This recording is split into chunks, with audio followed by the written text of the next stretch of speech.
Bonjour, dans ce segment de vidéo, je vais vous présenter l'essentiel de la représentation d'état.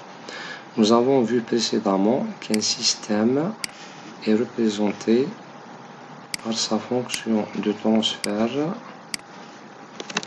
comme je vous montre sur cette figure, G de S. Donc c'est le système.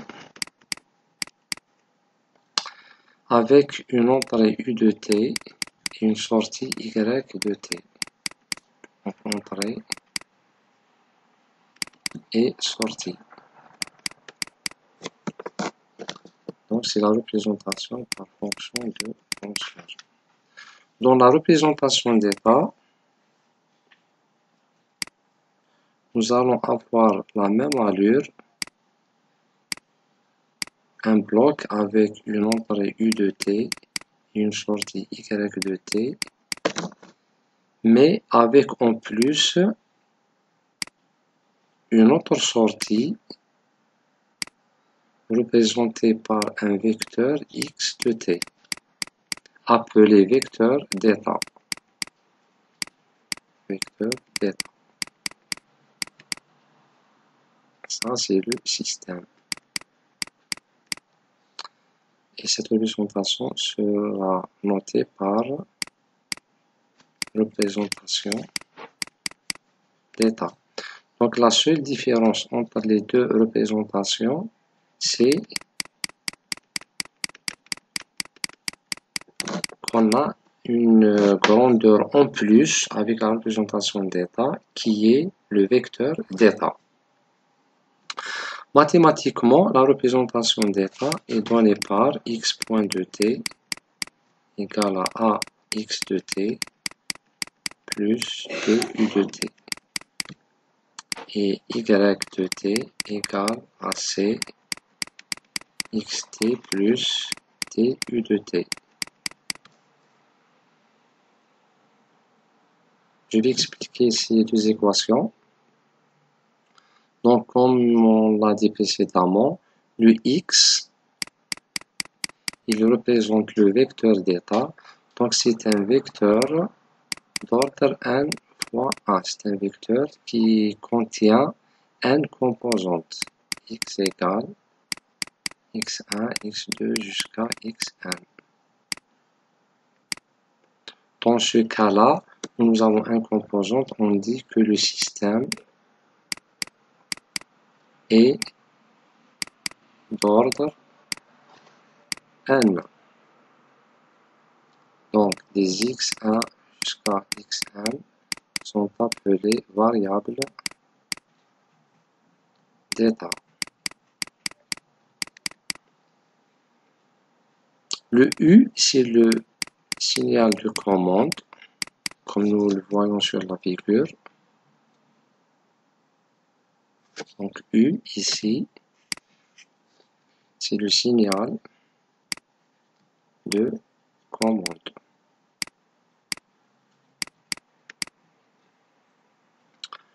Le Y, c'est la sortie du système.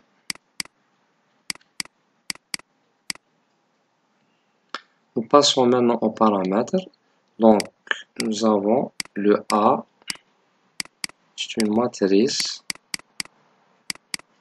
d'ordre n fois n qui représente la dynamique du système.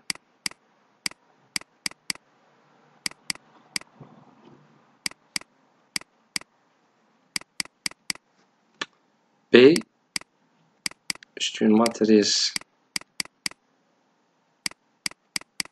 de commande.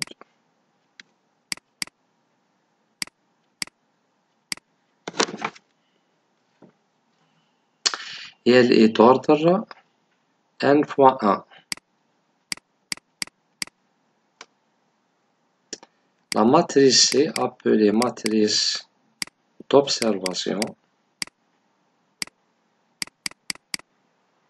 et elle est d'ordre 1 fois n.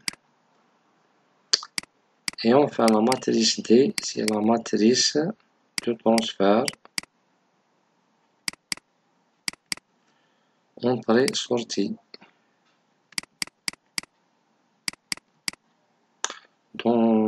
le cas des systèmes CISO, elle est d'ordre 1 fois 1.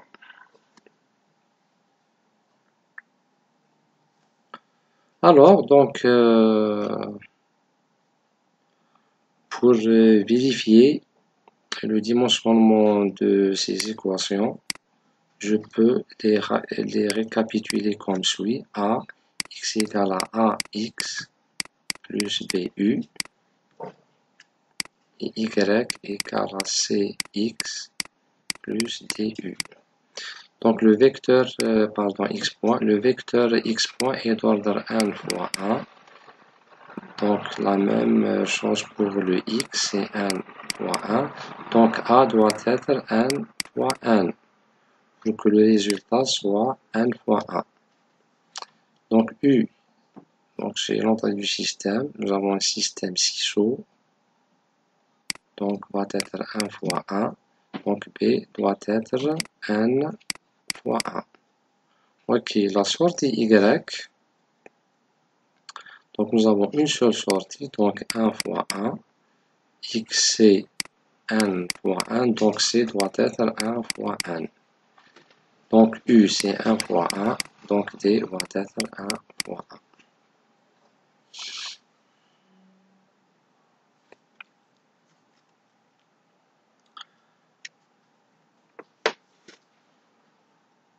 Nous avons dit dans la partie de fonction de transfert que les pôles sont obtenus en annulant le dénominateur qui représentait l'équation caractéristique du système.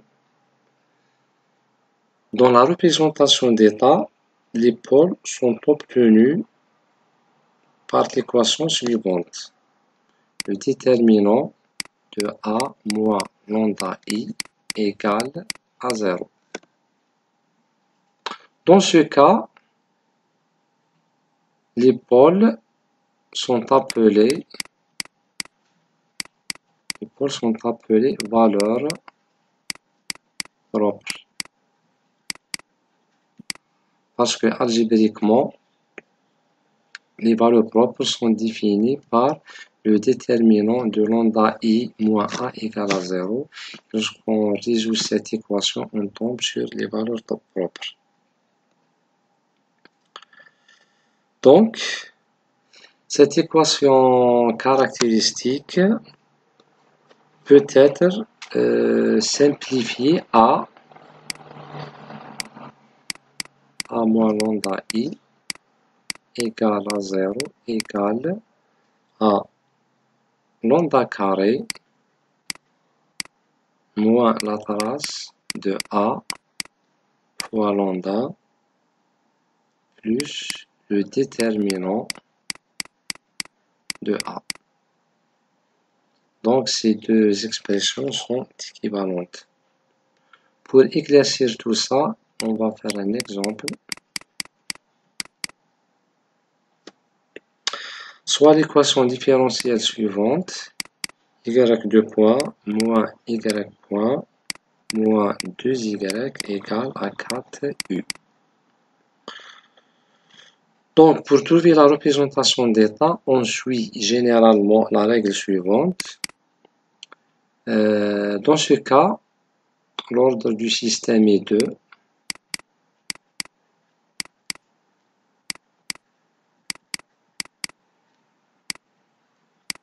Alors, n va être égal à 2. Donc, le vecteur d'état x va être constitué par deux composantes ou deux variables d'état qui sont x1 et x2. Alors, je vais définir le x1 comme étant la sortie y et x2 comme étant sa dérivée. C'est une règle générale pour faire la représentation d'état. Donc c'est un choix qu'on peut faire en général dans la représentation d'état. Donc la méthode concerne à dériver ces deux grandeurs. Donc la dérivée de la première composante x1 point va être égale à y point. Et nous avons le y point égal à x2. x2. La dérivée de la deuxième composante va nous donner y 2 points. Le y 2 points, je vais le remplacer par son expression de cette équation différentielle. Donc de cette équation, nous constatons bien que y 2 points égale à y point plus 2y plus 4u. Donc le y 2 points va être y point plus 2y plus 4u. Et comme on le constate ici, le y point c'est le x2 et le y c'est le x1. Donc la représentation d'état va être x1 point égale à x2 et x2 point égale à 2x1 plus x2 plus 4u. Je vais l'écrire sous forme matricielle. Donc x1 point, x2 point égale. Donc je vais passer,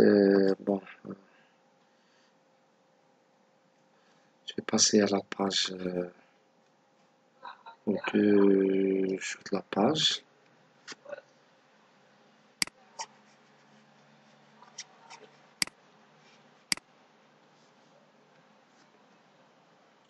Donc la forme matricielle, donc x1 point et x2 point, qui est le vecteur d'état x point, égale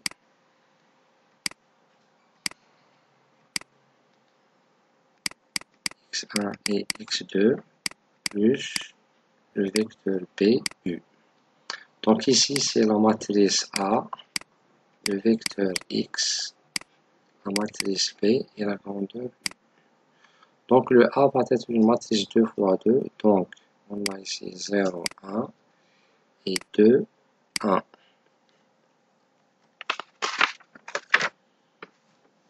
Et bien sûr, pour la première ligne, nous avons un 0 et ici un 4. Pour la sortie y, on constate bien que y égale à x1 dans cette équation-là. Donc y va être égal à x1 et sous forme matricielle, c'est 1, 0 fois x1, x2. Et c'est tout. La partie t, elle est nulle. Plus 0 fois u. Donc celle-là, c'est la matrice C. Et celui-là, c'est le vecteur d'état x.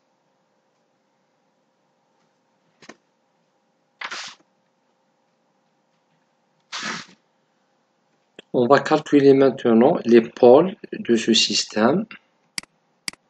Nous avons A égale à 0, 1, 2, 1. Donc, pour trouver les pôles, nous devons calculer cette grandeur A moins lambda I égale à 0. Donc, A moins lambda I, donc cela va me donner, c'est le déterminant de moins lambda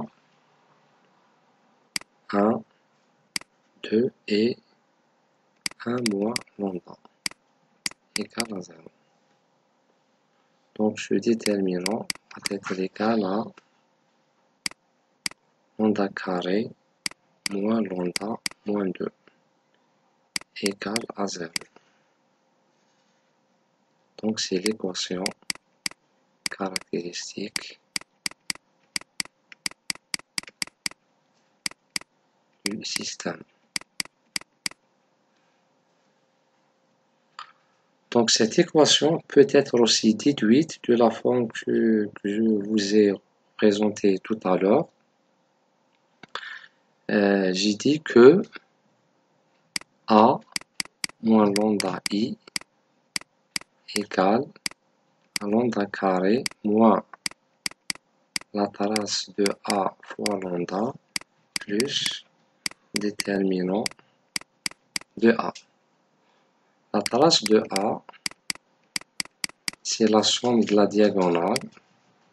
Donc, trace de A, c'est 0 plus 1 égale à 1. Et le déterminant de A égale à 0 fois 1, c'est 0, moins 1 fois 2, c'est égal moins 2.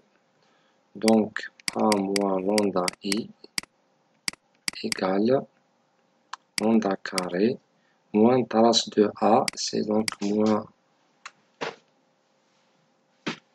la trace de A c'est moins 2, donc, pardon,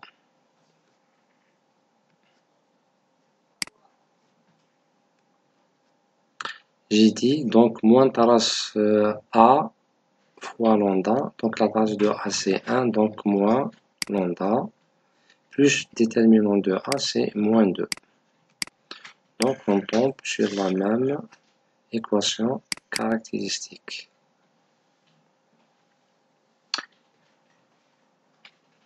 La solution ou les solutions de cette équation caractéristique vont être les pôles du système. Donc, lorsqu'on résout cette équation, on trouve lambda 1 égale à moins 1 et lambda 2 égale à 2. Donc, appelé pôle du système ou valeur propre du système.